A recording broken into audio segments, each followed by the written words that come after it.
واحبار الشادو وينو وناقي واحبار الشادو وينو وناقي ولا ليالو ودا أقادا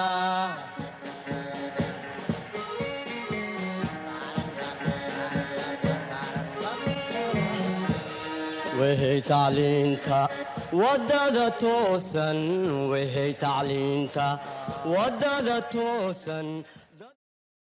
Bienvenue à vous tous dans cette nouvelle séquence vidéo. Les épreuves du baccalauréat en histoire se composent de plusieurs types d'exercices. Un des exercices est la réponse organisée. Il concerne la série scientifique. Aujourd'hui, nous allons traiter un sujet en rapport avec cet exercice. Faisons un rappel sur la méthodologie. Qu'est-ce que la réponse organisée? Le candidat, à partir de ses connaissances personnelles, doit rédiger une réponse organisée, distinguant dans des paragraphes différents les grandes idées répondant au sujet. Cette réponse organisée comprend 3 phrases introductives, car l'intitulé du sujet comporte déjà une problématique explicite, et 1 ou 2 phrases conclusives. Elle doit être préparée à l'avance au brouillon, c'est-à-dire le plan, les idées et les notions en rapport avec le sujet. Voyons maintenant la méthodologie pour faire la réponse organisée. La première étape consiste à rédiger une introduction. Il est conseillé de commencer votre réponse organisée par une courte introduction. L'introduction reprend en 3 phrases la présentation du sujet, la problématique et l'annonce du plan. La deuxième étape de votre travail consiste à rédiger le développement.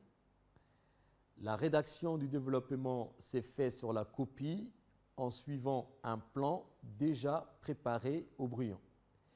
Elle doit être clairement articulée en 2 ou 3 paragraphes.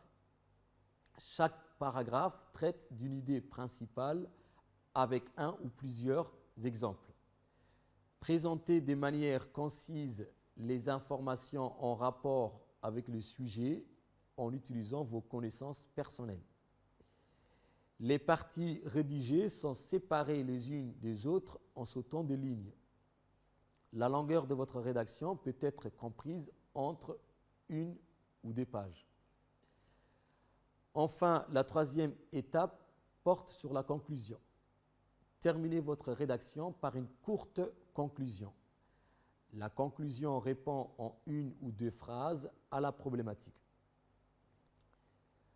Plusieurs choses sont à éviter dans la réponse organisée. Par exemple, il ne faut pas utiliser des abréviations. Il ne faut pas chercher à rédiger une réponse trop longue. Il faut faire très attention au hors-sujet, c'est-à-dire respecter les bornes spatiales et temporelles du sujet, mobiliser uniquement les connaissances en rapport avec ce sujet et ne pas chercher à recopier tous les cours pour faire votre réponse organisée. Enfin, ne pas oublier de soigner le style, l'écriture, la présentation de la copie et l'orthographe. Maintenant, nous allons analyser ensemble le sujet suivant, la Seconde Guerre mondiale dans la Corne de l'Afrique. Il s'agit ici de mobiliser vos connaissances sur la problématique suivante. Comment se déroule la Seconde Guerre mondiale dans la Corne de l'Afrique? Je vous propose le plan suivant. Première partie, la mainmise de l'Italie sur la Corne de l'Afrique de 1936 à 1941. Cette grande partie va se subdiviser en 2 sous-parties. La conquête italienne de l'Éthiopie, l'offensive italienne dans la Corne de l'Afrique. La seconde partie va porter sur la riposte britannique et la reconquête de 1941 à 1942. Dans une première sous-partie, on va parler du début de la contre-offensive britannique. Enfin, les principales étapes de cette reconquête britannique dans cette région. La troisième grande partie va porter sur la CFS, la côte française de Somalie, durant la guerre. Première sous-partie, de nouveaux équilibres après la conquête de l'Éthiopie. Seconde sous-partie, la situation en CFS après 1940. Après avoir fait le plan, il faut rédiger une courte introduction où on présente le sujet et où on donne la problématique et le plan. Je vous propose cette introduction rédigée. La Corne de l'Afrique est déstabilisée par la Seconde Guerre mondiale. Mussolini entreprend la conquête de l'Éthiopie et crée en 1936 l'Afrique orientale italienne, l'AOI. Celle-ci regroupe l'Érythrée, la Somalie et l'Éthiopie. Comment se déroule la Seconde Guerre mondiale dans la Corne de l'Afrique? Nous nous interrogerons tout d'abord sur les offensives italiennes. Ensuite, nous étudierons la reconquête britannique. Enfin, nous terminerons par une analyse sur la situation en CFS. Ensuite, il faut commencer à rédiger les différentes parties du développement en respectant la méthode suivante. J'introduis la première partie par une phrase qui dégage l'idée principale. Je développe le premier argument en citant à chaque fois un exemple au moins et en expliquant ensuite par des connaissances. J'utilise la même méthode pour les autres arguments. Vous pouvez voir sur l'écran un exemple d'un paragraphe rédigé pour la première partie du sujet. Le 3 octobre 1935, Mussolini donne l'ordre à son armée de traverser la frontière du Maghreb en Érythrée. Le général Graziani traverse la frontière de la Somalie pour attaquer l'Éthiopie par le sud. Les troupes éthiopiennes sont mal préparées, mal dirigées et ne possèdent pas d'équipement moderne. Addis Abeba est prise le 2 mai 1936. Après sa victoire, le gouvernement fasciste italien proclame la création de l'Afrique orientale italienne, AOI, qui réunit l'Érythrée, la Somalie italienne et l'Éthiopie. Les troupes italiennes attaquent la Somalie britannique en août. Les troupes britanniques, ils sont peu nombreuses, donc c'est une victoire rapide pour les Italiens. Berbera est occupée dès le 19 août.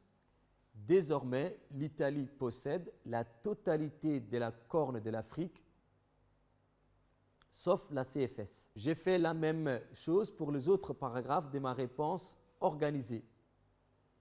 Dès 1941, le général Platt, parti du Soudan, remporte une victoire à Keren dans le Tigré, puis à Massawa.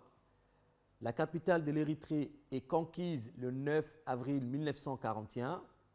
Des troupes coloniales du Tchad et du Cameroun combattent dans l'armée britannique. Le général Cunningham, parti du Kenya, reprend la Somalie italienne.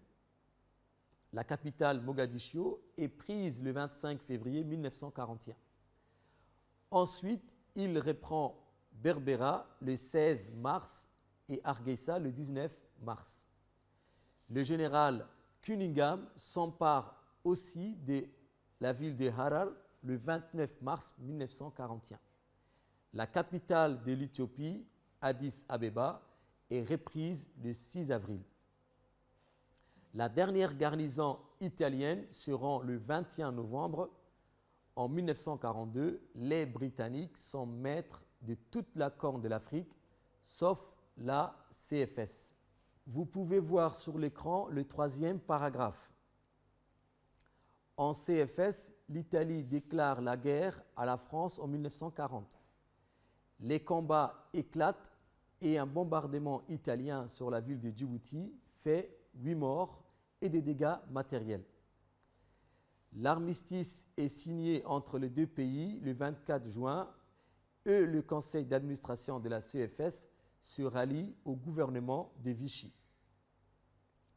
Les Britanniques et les Français libres organisent alors, en 1941, un blocus maritime et terrestre de Djibouti.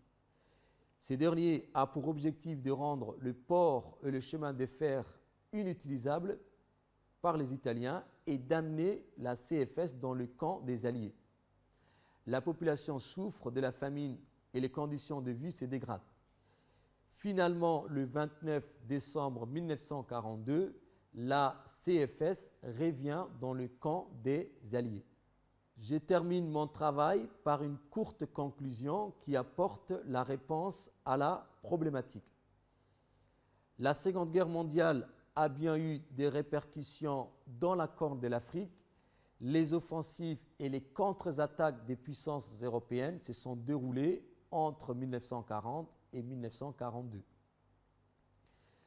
Voilà, nous sommes parvenus à la fin de notre séquence vidéo. Je vous conseille de vous entraîner à la maison en multipliant les exercices. Merci pour votre attention et à bientôt.